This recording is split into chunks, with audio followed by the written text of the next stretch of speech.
Mouthwashing is a horrific story about narcissism. More specifically, it's about a man consumed by deep narcissistic tendencies. It shows you firsthand how vulnerable we are to manipulation and how easily we can be pulled into the destructive nature of narcissistic individuals. On your first playthrough, you'll likely believe Jimmy is the hero, doing everything in his power to protect the crew, after Curly supposedly crashed the space fighter.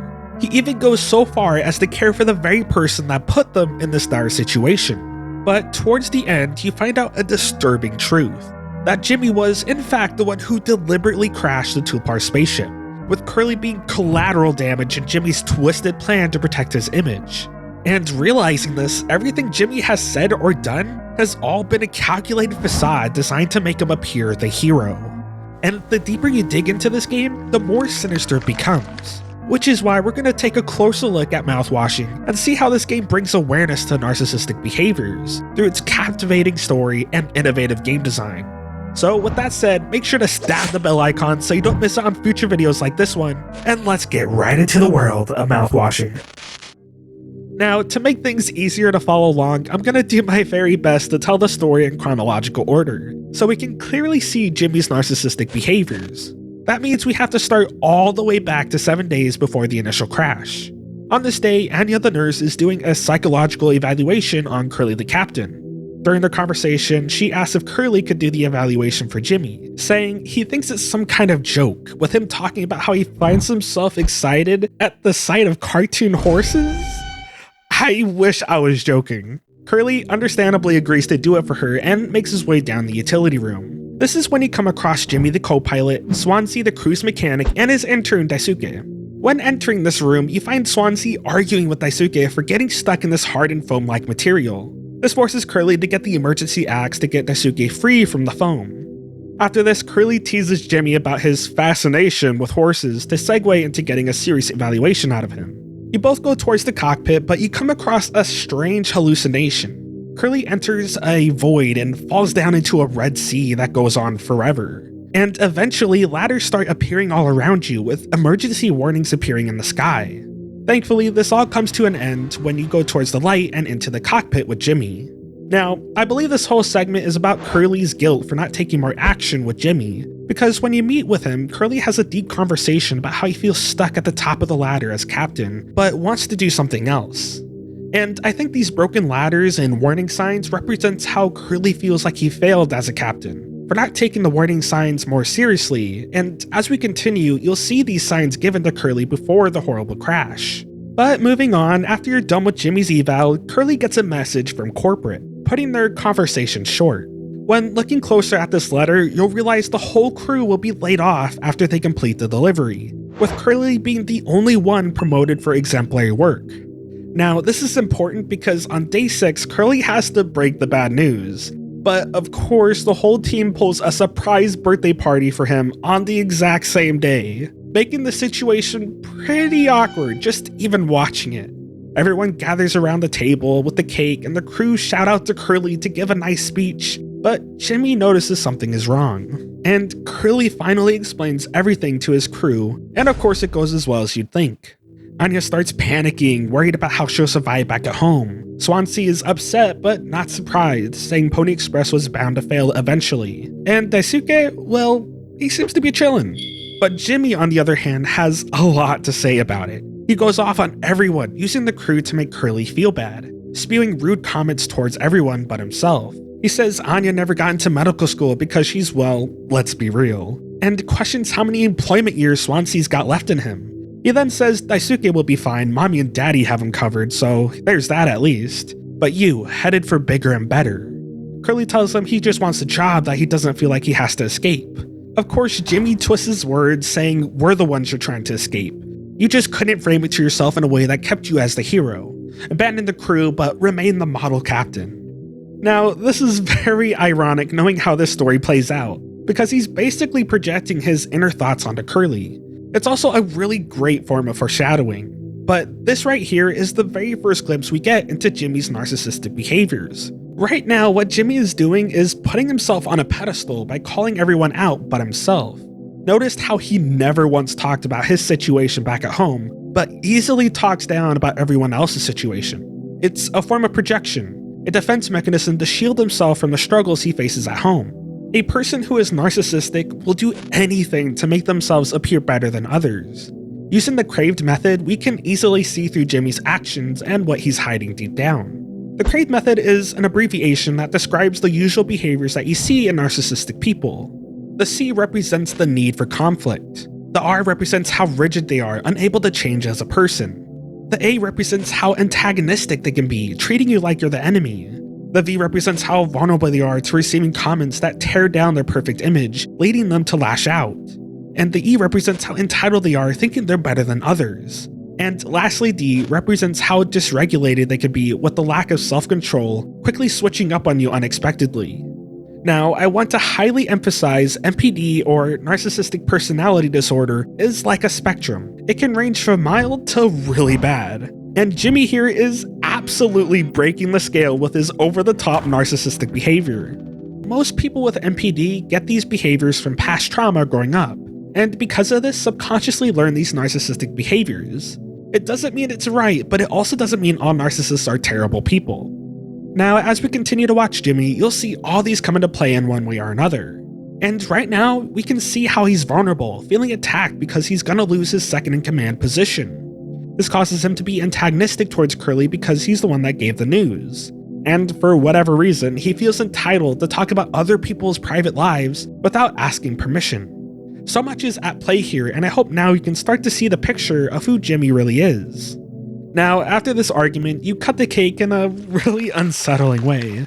But after this, you transition 2 days before the crash and get a short cutscene of Anya and Curly in the lounge, talking about how she can always see this dead pixel on the big screen.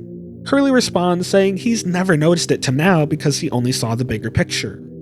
Anya then asks why there's a lock in the medical room but not the sleeping quarters. Curly says it's for safety, not seeing the irony in his response. Now, this whole scene is Anya implying that something horrible is going on between her and Jimmy. She isn't safe in the quarters room, bringing irony to what Curly says about having no locks for safety. And there's even a brilliant metaphor when Anya talks about the dead pixel on the display. Jimmy is the dead pixel Curly couldn't see because he only saw the bigger picture. But in the back of Anya's mind, it was always there, eating away at her. Now, moving on to 1 day before the crash, Curly runs into Anya terrified in the cockpit, violently shaking and staring off. At first, Curly is upset that the gun case is gone, thinking she's gonna hurt herself, but Anya quickly tells him she's pregnant from Jimmy's assault. She hid the gun case to protect herself and the crew from Jimmy, knowing Curly wouldn't let her have the gun. Curly says not to worry and that they can fix this, and that he'll talk to Jimmy. Now, this is when things start to go downhill. On the day of the crash, Anya tells Jimmy she's pregnant, but find out he didn't take it too well, with Anya saying he walked away and wants him gone. Curly decides to go talk to Jimmy and tells him this can be fixed and that they can get through this together. Almost instantly, Jimmy starts gaslighting him by putting all the blame on Curly, saying it was his responsibility because he's captain. After he lets it all out on Curly, he dismissively says he'll take care of it and walks off. This is just another sign of narcissistic behavior, with him trying to make himself look better by putting all the blame on Curly, when in reality, it's all on Jimmy. Now, after this, there's a jump in time and something has gone horribly wrong, which leads Curly going towards the cockpit. You find Jimmy rolled up in a ball, murmuring to himself, which forces Curly to try and fix the problem. Turns out, Jimmy deliberately steered the ship towards an asteroid by overriding the autopilot controls. Jimmy did this to avoid taking responsibility of what he did to Anya. Now, that's some pretty insane dedication. Just a bit demented, but dedication nonetheless. Now, since Curly tried to save the crew, he took the massive impact of the crash, severely injuring Curly to an unrecognizable state. And moving forward 2 months after the crash, you see Jimmy has made himself captain and is brainstorming with the crew to try and figure out how to get into the cargo hold for possible supplies. Swansea, of course, doesn't want to do it because they'd lose money going against company policies, but Anya mentions a code scanner that only the captain has access to. This forces Jimmy to look around the ship to find it. While exploring, you learn that there's about 4 months of food left from talking to Daisuke. You also see the horrible condition Curly is in when entering the medical room, with third-degree burns all over and missing limbs. When talking to Anya, she asks if Jimmy could give him the painkillers because she can't stand the horrible noises he makes. Jimmy replies to her with a pretty rude remark on her skills as a nurse, but agrees to do it for her. Anya then mentions that the code scanner could be inside the cockpit and Jimmy says he'll check it out. She then says, "You're so capable." But it's in this really weird font that makes me believe Jimmy is imagining this, since he sees himself better than others and it just looks really off. But after this, you give Curly the painkillers and the screen suddenly goes dark, with only the disturbing sounds of Curly in pain to fill your imagination. It's a really great segment that you'll see recurring throughout the game, and it's such a genius way to save time on development while also making these moments stand out. Now, as you head towards the cockpit, you find Swansea blocking off the utility room because it's filled with leaks that had to be foamed over. This little detail will be very important later on, but as you keep going, you make it to the cockpit and find the scanner. This is when you can finally meet up with everyone at the cargo hold and unlock the door. Of course, Swansea still doesn't want any part of this, which is honestly understandable seeing the very strict rules within the company. I mean, just listen to all these. Damage sustained to cargo will be deducted from crew pay. Unnecessary trespass in the hold will be deducted from crew pay. Accidental door breach will be deducted from crew pay. And lastly, loss of code scanner will be deducted from crew pay. As you can tell, Pony Express really cares about their employees. Anyhow, when entering the cargo hold, the crew finds it's filled with hundreds and thousands of mouthwash. Yes, you heard me right, mouthwash of all things. And it's not even good mouthwash either. According to Anya, it has too much sugar to be effective. But as we continue, you'll see the crew partaking in this mouthwash, using it to get drunk and pass the time. Now, as silly as it sounds, I believe the mouthwash represents Jimmy in some way. Maybe representing how he wants to come across as this great amazing hero, when in reality he's a horrible person deep down. Mouthwash is used to mask the underlying problems, and Jimmy is doing the exact same thing to avoid responsibility. Now, 3 months after the crash, Jimmy checks on Curly because he's making a lot of noise. Jimmy suspects he hasn't been given his painkillers, so he looks for Anya. Eventually, you find her and Swansea talking to each other in secret, most likely about Jimmy. Quickly, he asks if Curly has been given his meds, and Anya says she forgot but insists on doing it.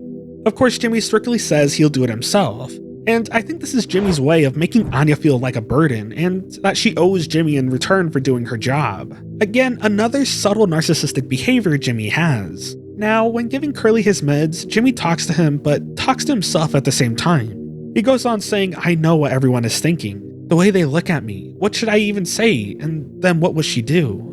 Damn it, here we are now, me in the driver's seat. Thanks for that." These lines make me believe that he's aware Swansea and Anya are talking about him in secret, forming some kind of plan. And interestingly enough, Jimmy seems to blame Curly because he has to be in this quote-unquote driver's seat. When in reality, the only person to blame is Jimmy. He got himself into this mess but is reflecting it off of him, making everyone believe that Curly was the one that caused the crash. And it gets even worse when the screen goes dark. Instead of hearing Curly taking the pills, you instead hear what sounds like Jimmy punching Curly out of anger before giving him the painkillers. Now, after this, you enter a hallucination of sorts, where you get a rearranged message that reads, "Take responsibility." You're sitting at the table with Curly and talks about how sometimes you have to be content with what you have and who you are, which is a very good message for a person like Jimmy that isn't content with either. But after this, you have to find something to cut the cake, and you eventually find an axe in the cockpit, but it almost looks like it was used to murder someone. Now, when going back up, you find Curly laid out on the table and you swing the axe onto him before it freezes and transitions to 4 months after the crash. This is when you find Daisuke drunk on the floor from drinking too much mouthwash. When talking to him, you find out that he feels worthless, not knowing what to do with his life. You also learn that his mom got him into this internship. You tell him to hold off on the mouthwash, and after this very depressing conversation, you head up to the lounge and find Swansea pulling some straight up diabolical dance moves.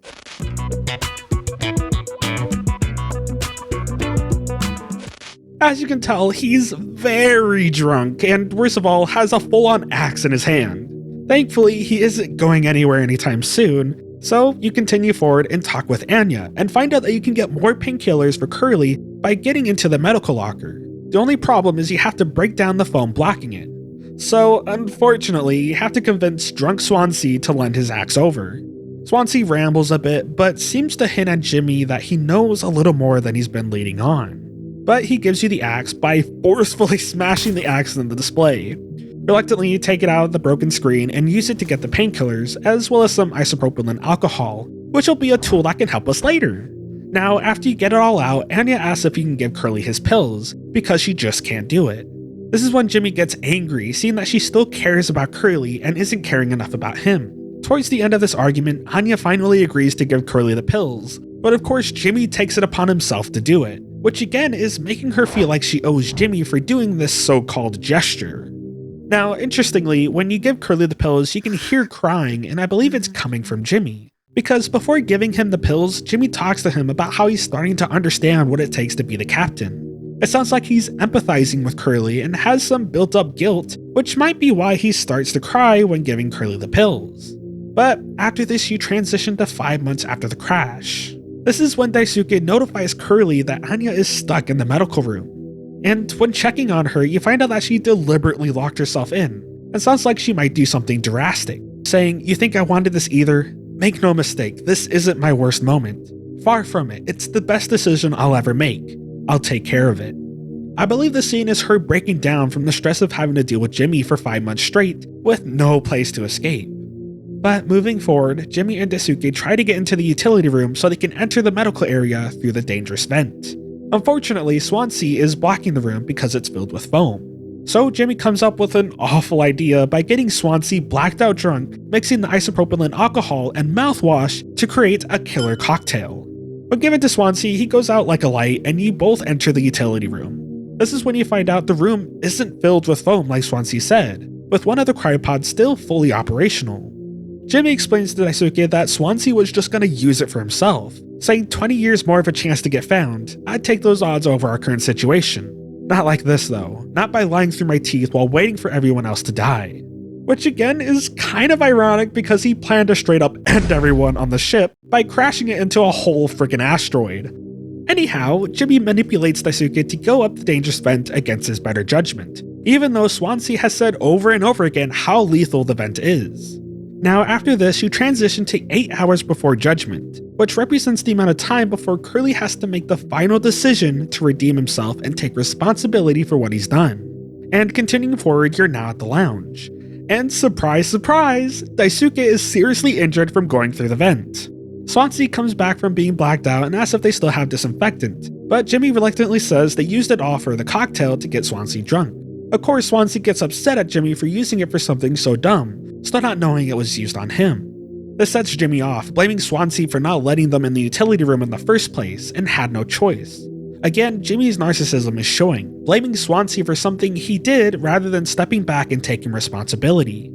Now, after this, you have to go around and find more disinfectant for Daisuke to try and save him. And this is when things start to get really weird, with hallucinations cranked up to 100. During these hallucinations, you'll find that you're going through Jimmy's thoughts, with a lot of them tying back to actual events that happened before and after the crash. Basically, there's a lot of analogies and metaphors being presented to you. But moving on, when you head towards the cargo hold to find something for Daisuke, you find his grave with a pink flower that represents him. And something interesting here is the flower kind of resembles the narcissus flower, given the name because they gaze into their own reflection when near water. That's right, narcissistic flowers actually exist. But I digress. When going down the stairs, you get this trippy effect of seeing other sets of stairs in different angles and direction. And once you make it down far enough, you find yourself in the depths of the cargo hold, just barely above the packaging. This is when you have to follow the blood trail and avoid getting caught by this huge monster by staying very quiet. It's absolutely terrifying, hearing it roar towards you, only seeing the boxes thrash back and forth, or it to just stop right underneath you. It's executed so well, leaving more for the imagination to take over, because at no point do you ever see the monster. You can only hear and see the devastation it leaves in its path. It also represents the fear Jimmy has about the responsibilities towards his future kid, with the monster sounding like a horrific baby screaming. Thankfully, there is an end when you see the statue of Polly holding some mouthwash. When taking it, you are back with Daisuke and you try using it as a disinfectant. But of course, if you remember, Anya has already said the mouthwash isn't a good disinfectant. Now, after this, you transition to 6 hours until judgment, with Daisuke still bleeding out and in pain. Swansea decides to end his needless suffering using the axe, and this makes Jimmy angry, saying they could have saved him.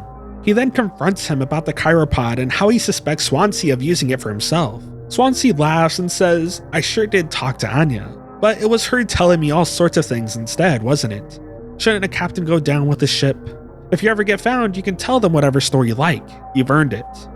As you can tell here, Swansea knows all about Jimmy's history with Anya and was probably keeping the chiropod safe for Daisuke because he knows Jimmy might use it for himself. Now, of course, after Jimmy realizes this, he goes off looking for the gun to end Swansea for good.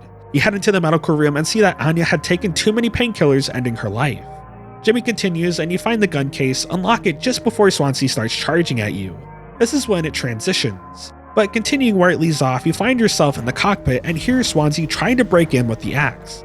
Jimmy does his very best to tie the door shut, but Swansea breaks through the window. This is when you finally shoot Swansea in the forehead with a gun. And this is when you get to 1 hour before judgment. You're in a hallucination where all the crew are gathered, similar to before.